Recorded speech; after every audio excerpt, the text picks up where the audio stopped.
Let's see what happens if I put 1 foot into this, how deep I sink.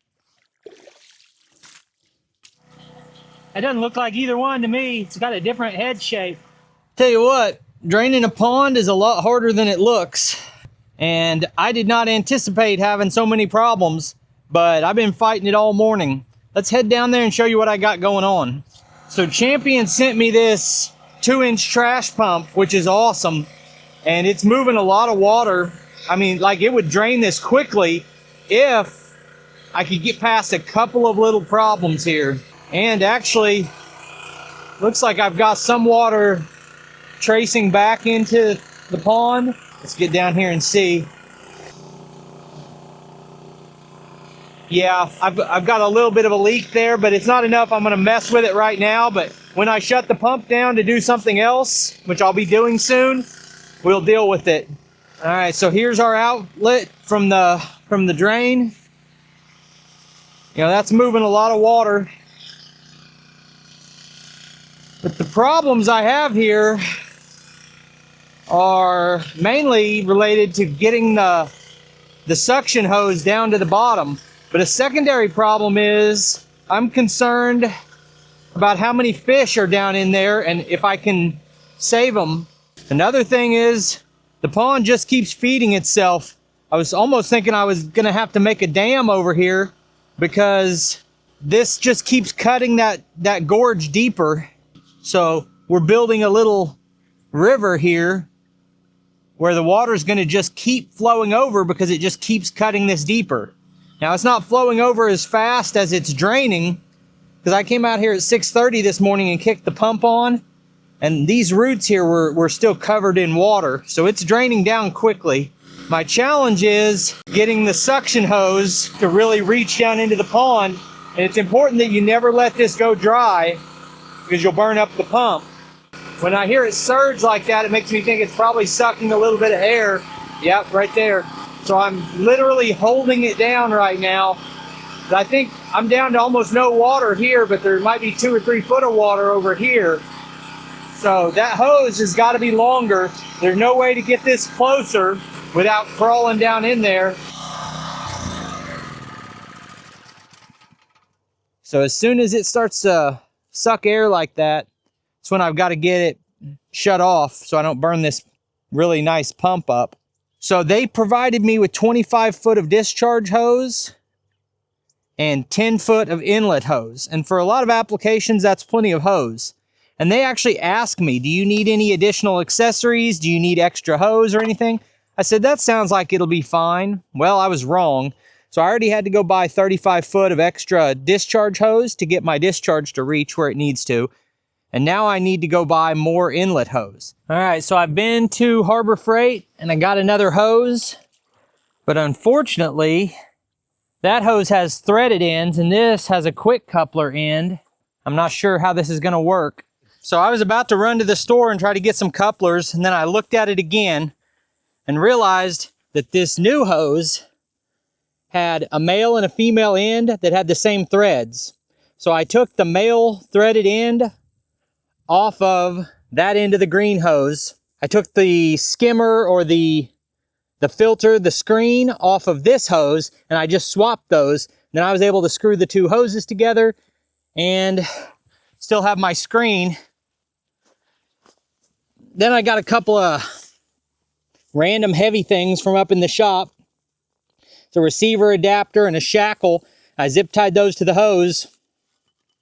Then I've got this long pool skimmer handle, and I zip tied that on there. So now I can move this around and it'll stay weighted down.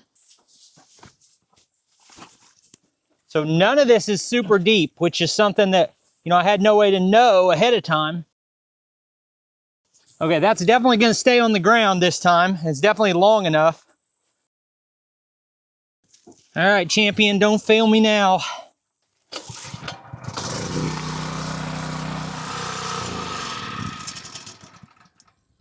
It appears this needs primed. Basically, the hose needs to be full of water.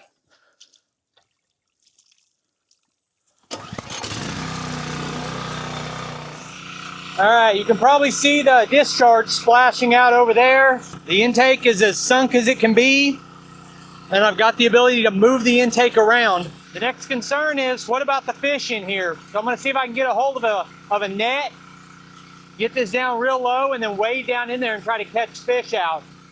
There is almost no water left down in there, but I mean, we've got this area that's like 10-foot diameter circle that is a foot deep, but it's also such thick muck, and I've got a lot of weight on that it's trying to push it down into the mud, and it can't suck straight mud.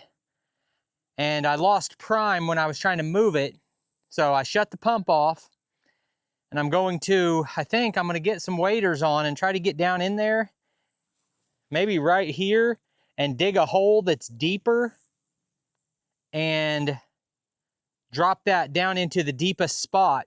That's what I'm hoping for. It's gonna be, I mean, that mud's gonna be so thick. But I can also, the lower we get, the more I see fish moving down in there. And there can't be a huge population of fish. You know, this was always the small side, and then we had the big side. I think there'd be a lot more fish on this side. But there's definitely some small fish in here. So I'd like to get a net and a shovel and some waders and try to get back down in there. I've also been looking at it and thinking, this is gonna trickle feed like forever.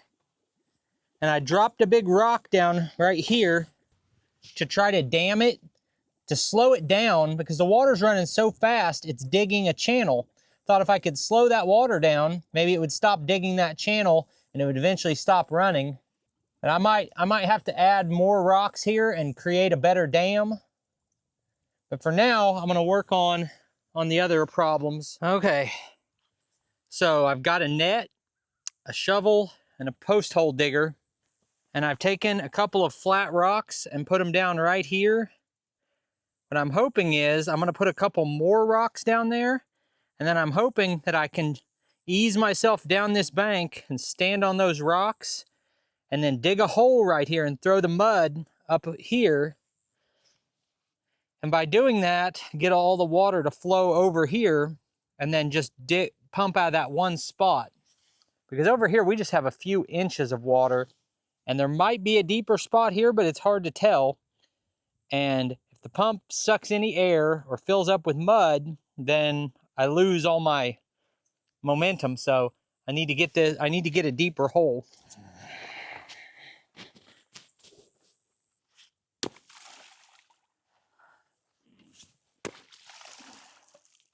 All right, so we get our net and our shovels to where we can reach them.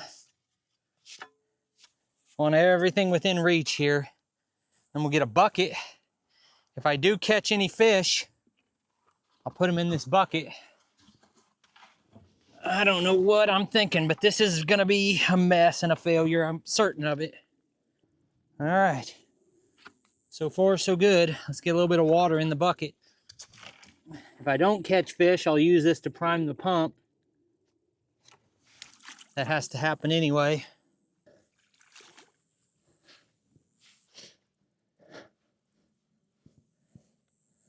You know what? It's only muck so far down.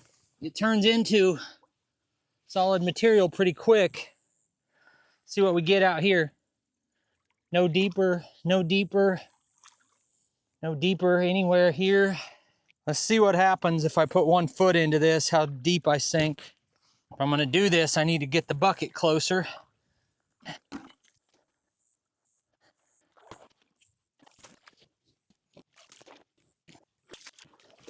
None of this is any deeper than any other part. It's all about the same. I was really pretty shocked by the result I got trying to dig down in this mess. I thought it would just be super soft and just scoop it out, but the soft stuff stuck to the shovel and I couldn't get it off the shovel. And then just beneath the first 6 inches of soft material, it was really hard and I couldn't dig it. So I didn't have much luck with the shovels at all. Yeah, the brown mud seems like mud. The black stuff feels like you're messing with sewage when you do anything with that. You know, it's undisturbed, unoxygenated, stinks. The pump sucked air at one point, so now it has to be primed through the top like that to get it to run again. This section of the process where I was down in the mud and trying to shovel down a little deeper for the pump and trying to catch fish with the net lasted for several hours and was really exhausting. I mean, my legs are killing me right now, but I felt like it had to be done. I am going to fast forward through it, but just so you understand what I'm doing here, I'm scooping out any debris that's going to clog up the screen on the pump and trying to catch fish, and I end up catching a lot of them, as you'll see here in a minute. But then I'm also trying to periodically scrape all the debris off of the screen so that the pump doesn't get clogged up.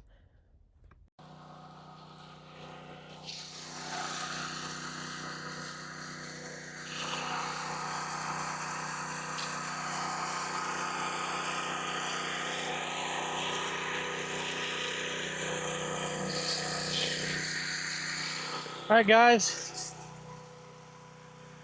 what I got here, a bass. It doesn't look like either one to me. It's got a different head shape. I'm thinking that's a crappie, but I'm still not sure. You guys can tell me.